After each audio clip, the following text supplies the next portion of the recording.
Tecnologia a serviço da ciência. Nos últimos anos, muitos professores de matemática, física, química, biologia e outras disciplinas aproveitaram a visibilidade do YouTube para ensinar de forma divertida e ganharam uma legião de fãs. O segredo de tanto sucesso? Aulas criativas e lúdicas. Escaloba! Olá, pessoas! Bem-vindos a mais um Astro Pocket.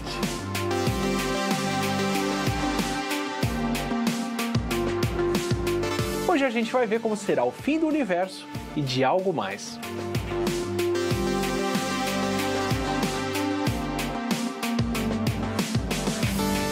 O que é matemática? Onde habita? O que come hoje, aqui, na Matemania? Eu vou fazer a seguinte experiência. Primeiro, eu vou considerar esse dispositivo que lança um pulso de laser. E eu vou contabilizar o tempo que esse pulso demora para chegar até o teto, ok? Nessa semana o Átila, lá do Nerdologia, mandou uma sugestão de pauta, que é um desafio que está acontecendo lá no Japão. Vocês imaginam que eu nem devo ter ficado tentado a fazer esse desafio, né? E agora vem a pergunta de $1 milhão que a gente vai tentar começar a responder nesse vídeo. E como é que isso é feito? Enfim, este era o vídeo que eu queria trazer para vocês hoje. Espero que tenham gostado.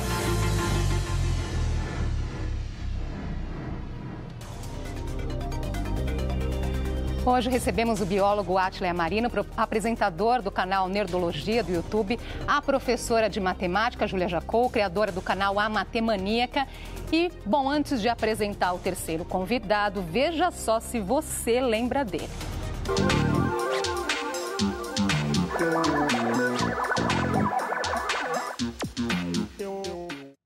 Lembrou? Essas imagens são do programa Professor, exibido aqui na TV Cultura nos anos 90. E aqui está ele, Sadal Mori, professor de matemática e física e youtuber do canal Sadal Mori. E você também pode participar dessa conversa com as suas perguntas e comentários pelo Facebook e também pelo Twitter com a hashtag Panorama TV Cultura. Gostou, professor, de se ver aí? Nossa, fantástico. E é legal, aliás, gostaria de agradecer aqui o convite, né, por estar aqui. Estou muito feliz. Estou aqui fora um tempão já da casa. E retomei aqui para casa, então é algo muito legal para a gente, né? Trouxe a minha filha, minha esposa para conhecer, fizemos uma caravana Veio com a de Sorocaba. Caravana, muito bom. Porque eu passei momentos muito legais aqui e um trabalho fantástico da TV Cultura, né? Tá mais fácil falar de ciência hoje com essa tecnologia? Ah, sem dúvida, né? Não só o fato de você ter uma tecnologia fácil de trabalhar, a gente estava comentando em edição de vídeo, em gravação, mas a gente vê também um pessoal novo muito bacana fazendo trabalho, que é o caso, não é, do Átila, que é o caso da Ju, né, que está aqui comigo. Que já vem assim, já nasceram nessa Júlia, né, nessa geração já, né, Júlia? Como é que foi? Por que falar de matemática no YouTube? Na verdade, eu fiz a graduação de matemática e quando eu estava assim, no meu segundo ano, começou as matérias de estágio. E aí comecei a entrar em sala de aula, conhecer os alunos, conhecer o professor e depois de 6 meses eu ia embora e eu deixava aquelas pessoas lá. Eu ficava, gente, eu criei laços, e agora? Como é que faz? Eu quero continuar o contato com elas. E é engraçado dizer que, eu acho que talvez aqui eu seja mais nova, mas eu não sabia o que era YouTube até aquele momento. Porque quando eu comecei a comentar com amigos que eu queria fazer alguma coisa para poder continuar esse contato, eles falaram, Júlia, mas você já fez um curso de teatro, você tem uma câmera, por que você não grava vídeos para o YouTube? Eu ficava, gente, mas tá, as pessoas postam lá, mas o que é ter uma comunidade, postar vídeos frequentemente?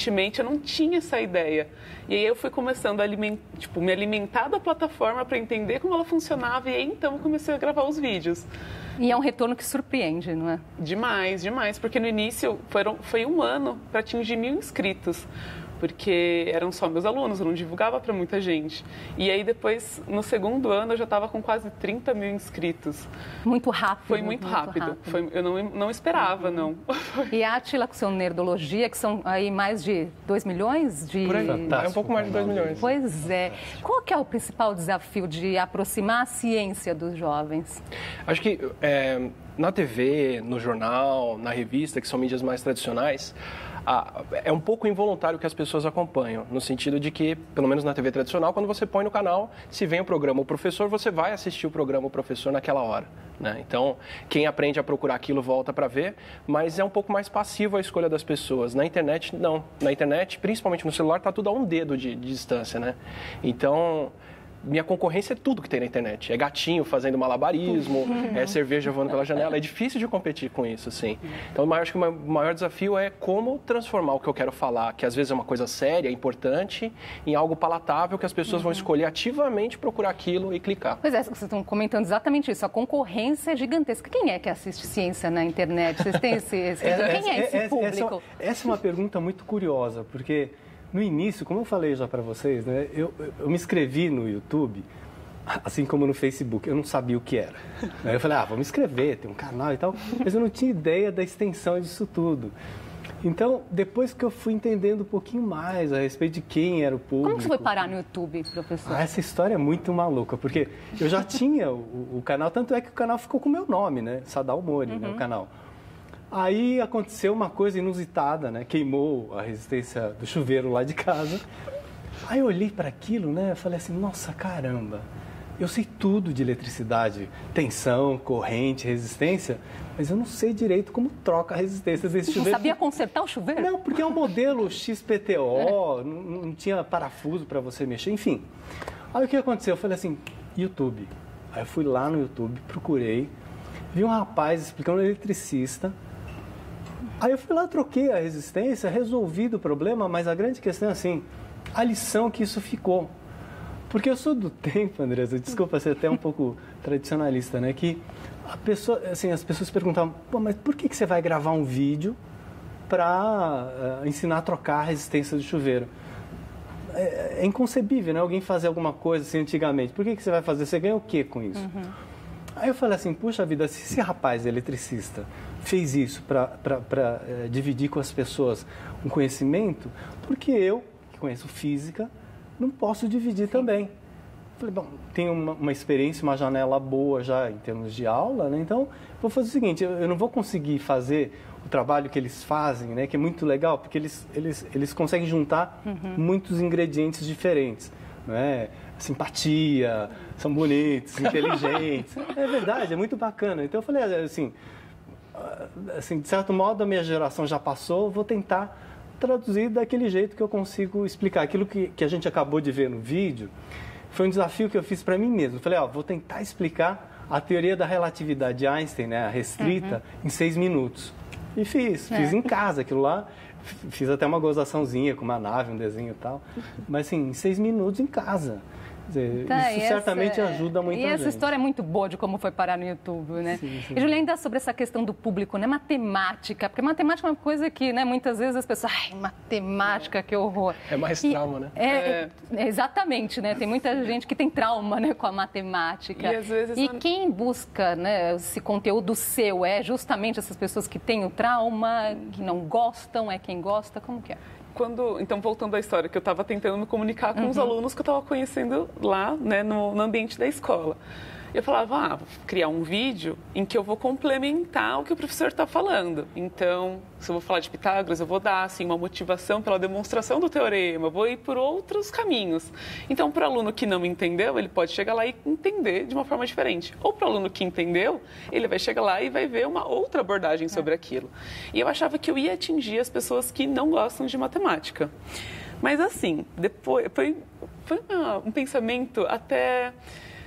ingênuo da minha parte, porque quem é que escreve matemática em sã consciência no YouTube e não gosta de matemática? Tem 1 hora para relaxar aqui hoje, eu vou procurar matemática no YouTube, né? Ninguém faz isso, né? Então, as pessoas que estão lá comigo hoje, são pessoas que gostam de matemática. Tá. E até porque a pessoa que não gosta, quando ela pesquisa matemática no YouTube, ela quer o quê? Uma videoaula que vai salvar ela no vestibular, numa prova, num concurso. Tem uma finalidade, né? Tem uma finalidade, que não é o caso do meu canal, que lá é a matemática por ela mesma. Eu não quero que essa pessoa saia de lá aplicando aquele conhecimento em algum lugar. Eu quero que ela só seja questionadora, ou que ela tenha um novo conhecimento ali. Que ela adquira a paixão que você tem pela matemática. Exatamente. Aí que tá, mas eu fico pensando assim, que no caso da matemática, da própria química, física, ciência, biologia, mesmo que a pessoa não seja especialista, estude essa determinada área, é importante que saiba algumas coisas para a vida, não é? Acho que às vezes até para não ser enganado, não, Átila? Tem, por pesquisa, entrevistando quem consome ciência na internet, a gente sabe que tem 3 grandes públicos, assim, que procuram isso ativamente. É o público que está estudando e precisa se preparar para uma prova, para alguma coisa. No Brasil, tem muito para o vestibular, para o Enem, e esse rito de passagem que a gente tem. Tem as pessoas que estão buscando uma informação de algo que está na mídia, que é justamente quem quer se educar para a vida. Assim. Então, a Angelina Jolie ficou em evidência porque ela estava com receio de ter um câncer de mama e operou e extraiu a mama por causa do câncer de mama. Foi um boom de pesquisa sobre câncer de mama na internet, de pessoas que queriam entender por que ela estava passando aquilo. E tem um grupo de pessoas que são as que já têm uma opinião sobre algo que é polêmico, que está em debate, e estão buscando reforçar essa opinião. Então, eu sou anti-vacina, ou eu acredito ou não acredito em crescimento global, e por aí vai, e quero procurar alguma coisa que me motiva a fazer isso. Uma parcela bem grande são essas pessoas que estão nessas 2 categorias se informando para a vida, assim. E no caso do Nerdologia, o desafio é tentar trazer um novo grupo para aquilo, que é o grupo que nem sabia que queria saber de ciência. Exatamente. E agora vai saber por outros temas que a ciência é interessante ali. Aproveitar então para ver um trechinho do Nerdologia, do Átila. Vamos ver. Esqueça o apocalipse, hoje a gente vai ver como o universo todo vai acabar. Você talvez já tenha ouvido falar que o universo está se expandindo e pode terminar contraindo novamente no Big Crunch. Ou ele pode terminar em explosões que você pode assistir do seu restaurante predileto sem precisar fazer reserva. Mas essas não são as alternativas mais prováveis. Para saber como o universo deve acabar, precisamos primeiro saber se ele é finito ou infinito. Tá, eu queria saber de vocês a escolha dos temas, porque tem de tudo, né? O Dal comentou aí, então, como é que consertar o chuveiro, passa por isso e passa... Como que se dá essa escolha? Bom, eu particularmente me referenciei com as avaliações de vestibular. Como a Ju estava falando, certamente um público que vai assistir o vídeo que eu faço é aquele que vai fazer uma prova, tem o vestibular pela frente. Aí eu notei que existe um campo bem maior aí que a gente pode desenvolver e trabalhar, que é em relação a essa leitura da ciência propriamente dita. Porque a gente está trazendo conteúdo, mas também a gente tem que, de certo modo, mostrar que existem possibilidades de enxergar, né, novas realidades de outra forma. Então, eu acho que é bem por aí, né? Júlia. Bom, na verdade, muito vem do que eu aprendi na faculdade, muito do que eu leio também, que me inspira e falo, nossa, isso daqui é muito legal, acho que as pessoas deviam saber como isso daqui me tocou, acho que vai tocar elas também. E também, por exemplo, eu tenho muita vontade, na verdade, eu já tenho uma série que fala sobre porque sim não é resposta, né? Então, por que você aceita essa fórmula? Por que você usa esse tipo de conhecimento? Mas de onde que ele veio? Quem provou isso? Quem demonstrou esse tipo de coisa? E aí eu falo, por que passa para lá com o sinal invertido numa equação? E por que elevado a zero dá...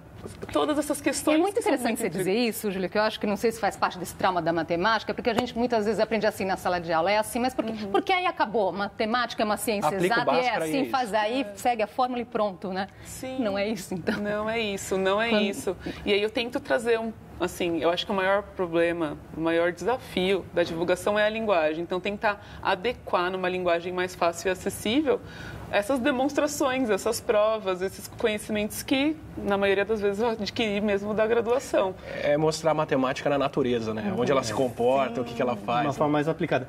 Então, Andresa, a grande questão é como se lida com tanto a matemática como as ciências e esse trauma cresce, né? A gente estava comentando que muita gente de humanas, por exemplo, não gosto de... Jornalistas. Eu não queria falar isso, Pode mas... falar. Então, não gosto, mas isso aí vem lá de trás, quando eles têm informação e entendem que a ciência, por exemplo, o estudo de ciências, é você decorar nomes. Tudo bem, você tem que ter uma base teórica que você tem que memorizar. Não é que não seja importante, mas mais importante que isso é você desenvolver uma autonomia intelectual. Isso não existe, quer dizer, o fato de você conseguir pensar por você mesmo, a gente percebe isso, né, no trabalho dos dois, eu acho fantástico isso, porque eles realmente incentivam isso. Então, não é só decorar formulinha, saber fazer lá a conta, que eu sou bom matemático, ou que eu sou matemático, ou que eu sou cientista, né? mas é justamente a postura, a atitude que você toma diante de novos conhecimentos. Eu acho que é isso que a gente tem que fazer. Vou chamar nossa enquete aqui de hoje. Você segue algum canal de ciência na internet, sim ou não? Vamos ver o que as pessoas dizem aí. Se sim, conte pra gente qual ou quais, não é? De preferência quais? De preferência quais. Vamos chamar um trechinho, então, do Matemaníaca? Juju sempre vem aqui e fala: matemática da escola não é matemática, o que a gente aprende na escola não é matemática. O que deve passar na cabeça de vocês é: que raios então é matemática, não é mesmo? O que é matemática? Onde habita? O que come hoje, aqui, na Matemaníaca? E a linguagem, Júlia? O que muda? Como que é essa linguagem? É diferente de falar na sala de aula, falar no canal? Hoje eu trabalho com crianças de 5 a 12 anos, dando aula de matemática. Então, eu acho que é bem diferente, porque no canal... Espero. No canal eu falo com pessoas... 70% são homens de 18 a 25 anos. Então, é bem diferente, é completamente diferente. Mas eu acho que o que as pessoas estão ali procurando é uma forma que elas não tenham que ficar voltando para poder absorver algum tipo de informação. Então, é muito importante, não que você faça um roteiro, exatamente as palavras que você vai falar, mas o pensar antes sobre o que você quer falar e como você vai falar isso, eu acho que é o essencial, porque aí depois, a parte de edição, para você divulgar esse vídeo, tudo fica muito mais tranquilo. A gente fica muito mimado com a sala de aula, né? O professor entra em sala, você tem 40 minutos, 1 hora de atenção dos alunos que não pode ser dividida. Eles têm que olhar para frente, né? Se estiver olhando para o celular ou para outra coisa, vai levar bronca, vai ser punido. Então, é uma atenção hiper privilegiada que a gente tem na sala de aula. E aí você se acostuma a preencher 40 minutos falando, quando não necessariamente precisava, inclusive, ocupar esse tempo todo. Na internet, a atenção das pessoas de um vídeo dura 5, 6, 7 minutos no máximo, às vezes. Tem vídeos mais longos, tem gente que assiste mais, mas né, a média de atenção não chega a 5 minutos direito. Então, se você não pensar e resumir muito para contar a informação naqueles 5 minutos, essa atenção vai embora. E ao contrário da sala de aula, as pessoas podem voltar para assistir de novo. Então, no Nerdologia mesmo, muitas vezes eu sacrifico uma explicação longa, ou mais exemplos, ou descrever bem a coisa, contando que se eu me esticar naquilo, a pessoa vai embora, e se ela não entender, ela pode voltar e ver o vídeo de novo. E mais curto funciona melhor. Funciona melhor. Tá tudo a um dedo de distância. Tem que ter um equilíbrio nisso, né? Porque se você não consegue fazer esse equilíbrio, porque a gente se empolga, né? Que nem eu falei pra você, a gente fala muito. Se deixar, a gente vai passar o dia inteiro. Vocês falaram já, inclusive, que não iam me deixar falar hoje aqui, 3 professores, então, como que vai fazer? Se bobear, a gente vai ficar falando o tempo inteiro. Então, o professor gosta de falar. Então, coloca uma câmera, microfone, aí você vai falar e vai falar. Então, se bobear, a primeira vez que eu tentei gravar uma aula, 50 minutos. Eu falei, gente, não vai rolar, né? E daí eu comecei a diminuir e tal, daí eu percebi que tem que ter um formato 3 minutos, 4, não pode ir muito longo, né? Tanto é que eu fiz aquela história que eu falei para você da relatividade em 6 minutos, eu falei, putz, ninguém vai assistir esse negócio, né? Mas pelo título, né, pela questão da relatividade, por ser algo que muita gente gosta, muita gente... e aí muita gente começa a assistir aquele título lá. Mas é aquilo que o Átila falou, você tem que conseguir um bom equilíbrio, né, em relação ao que você faz. Fazer uma pausinha aqui nessa conversa, a gente volta já.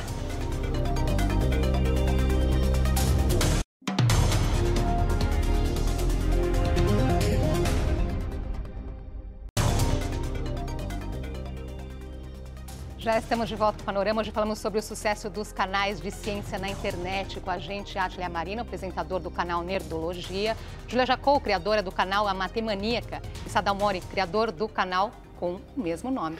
Continue participando da nossa conversa pelas redes sociais, Facebook e também Twitter. Vamos ver o que as pessoas estão dizendo aqui. O Tom Dutra pelo Twitter, curtindo muito o Panorama de hoje. E o vídeo no início, mostrando trechos de vídeos dos canais, ficou fenomenal. Olha só, me deu vontade de conhecer cada um dos youtubers. Belo trabalho. O Watson, sim, sigo vários. Ele cita aqui canal do Slow, Dispe Ciência, Ponto em Comum, Blablalogia. O Manuel Padilha, qual dica vocês dão para cientistas que querem começar a divulgar ciência? Não façam o que eu fiz. Falando no seguinte sentido, o Nerdologia ele é um canal que tem uma infraestrutura enorme, ele tem equipe editando, tem um estúdio, que é o Estúdio 42, que produz os vídeos, tem a equipe do Jovem Nerd, que é dona do canal e elabora.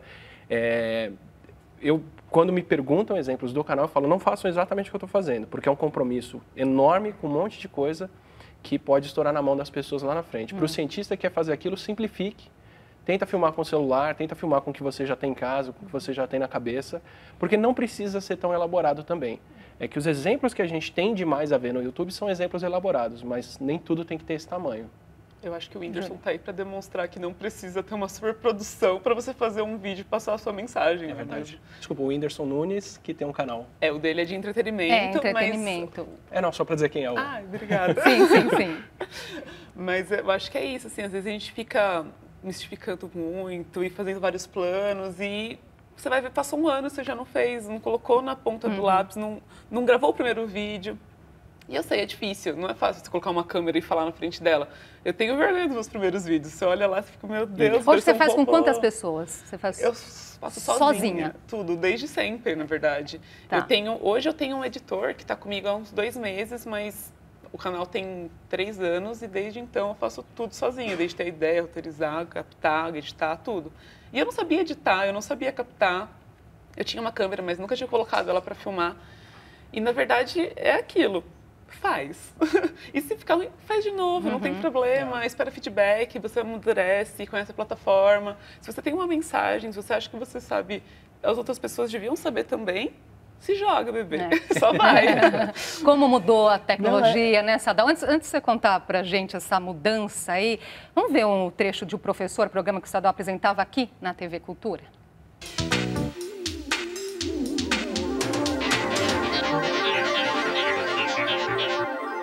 Quando você toca as cordas do violão, toca aí.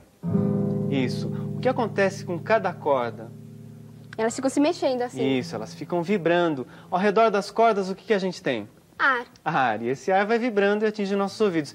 Então, na realidade, quando você toca o violão, você está criando uma vibração ao redor dessa corda. Ou seja, você está criando um som que vai se propagar. Agora eu quero ver se você está sabendo mesmo, tá? Responde esse teste para mim.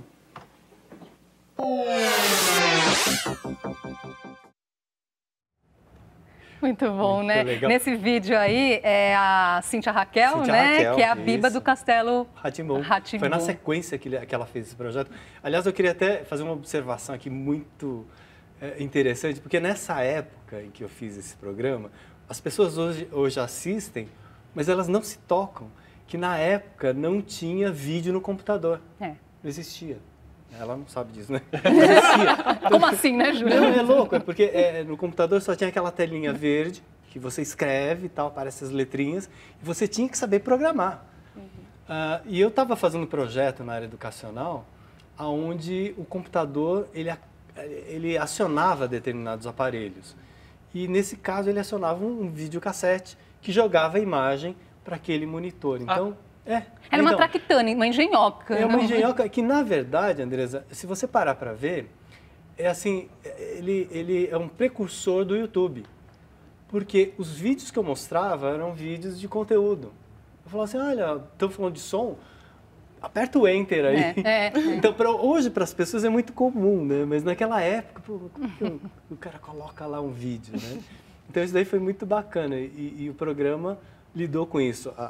Para a gente confeccionar um programa, era uma equipe exatamente. Quantas pessoas envolvidas, muito não grande. é? Tem gente até que a gente estava conversando agora sobre encontrou algumas câmeras. pessoas. Não, é fantástico. Então, tinha as pessoas da câmera, os câmeras, tinha o pessoal da luz, tinha o pessoal do áudio, tinha a direção, tinha o pessoal da produção. Então, era uma quantidade imensa de pessoas.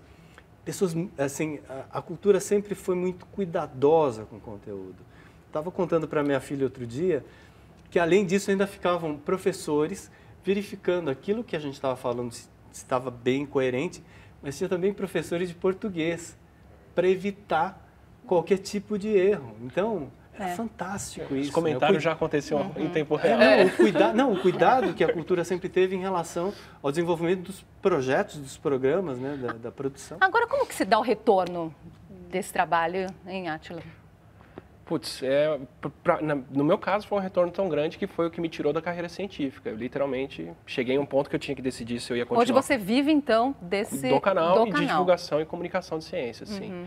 Eu acho que tem um retorno pessoal muito bom, que é essa exposição, a chance de você poder falar de outras coisas, conhecer as celebridades que você sempre curtiu e gostou, né? Tem esses exemplos legais que giram em torno disso. Tem um retorno financeiro do YouTube, de patrocinadores e por aí vai, que eu não recomendo que as pessoas contem com isso como motivador, porque não é assim que vai funcionar. Mas tem muito do impacto que dá para fazer no dia a dia das pessoas, né? No Nerdologia, por exemplo, a preocupação é sempre, tem algum tema, tem alguma coisa que está em discussão que eu consigo mostrar onde a ciência atua nisso. E ver que as pessoas estão sendo mexidas ou cativadas por aquilo é muito bom. Acho que o vídeo que eu mais me orgulho de ter feito é um vídeo sobre suicídio, em que a gente explica como que se comunica ou não o suicídio na imprensa, por que os jornalistas têm um código de ética em torno disso, que na internet nem sempre é respeitado.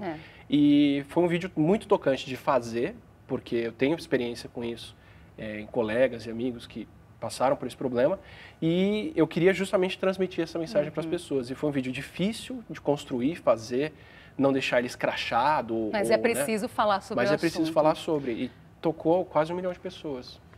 Nós já estamos chegando ao final, chegou a hora de fazer aquele milagre do tempo. Eu vou contar com vocês, professores, matemática pura e simples. Temos 1 minuto, então são 20 segundos para cada um, certo? Vocês vão me ajudar nisso? Sim. Onde que vocês gostariam que a ciência na internet chegasse? Onde ela pode chegar? Bom, eu sou da educação, não propriamente da ciência. Eu uso a ciência para divulgar esse desenvolvimento que eu falei para vocês. Eu acho muito importante. Hoje a internet tem um excesso de conteúdo, quer dizer, já tem muito conteúdo, mas é importante que as pessoas tenham um olhar crítico para essas leituras. Isso que é muito importante. Então, eu gostaria de poder colaborar nesse sentido. Júlia?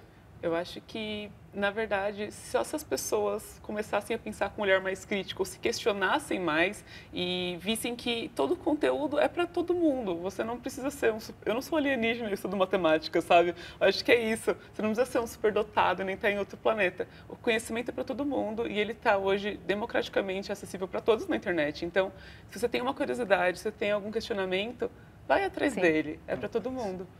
Átila. Eu queria muito ver mais pessoas dando bons exemplos. Eu acho que, apesar do a internet tem um acesso democrático pra caramba, mas carece muito de exemplos de mulheres, negros, de ter uma diversidade que são a maioria da população, pelo menos estão muito presentes no Brasil, mas são muito mais raras no YouTube, principalmente falando de conteúdo e de ciência. Sim. E não que tenha um problema de falar de futilidade, mas a gente carece desses exemplos de conteúdo. Muito bom, muito obrigada por esse papo hoje. Bom demais. Olha só o resultado da nossa enquete. Você segue algum canal de ciência na internet? 80% das pessoas que responderam disseram que sim, 20% que não. Aí tem ainda um público aí, esse 20% para conquistar. Vou deixar aqui, então, o nome dos canais, o canal Sadal Mori, o canal Nerdologia. Está aparecendo aí? Apareceu já? Aí o canal Nerdologia e o canal A Matemaníaca, para as pessoas conhecerem mais sobre o trabalho de vocês. Muito obrigada pela presença. Muito obrigado. Até uma próxima e parabéns pelo trabalho. Obrigada. Obrigado. Obrigada pela sua companhia. Até a próxima.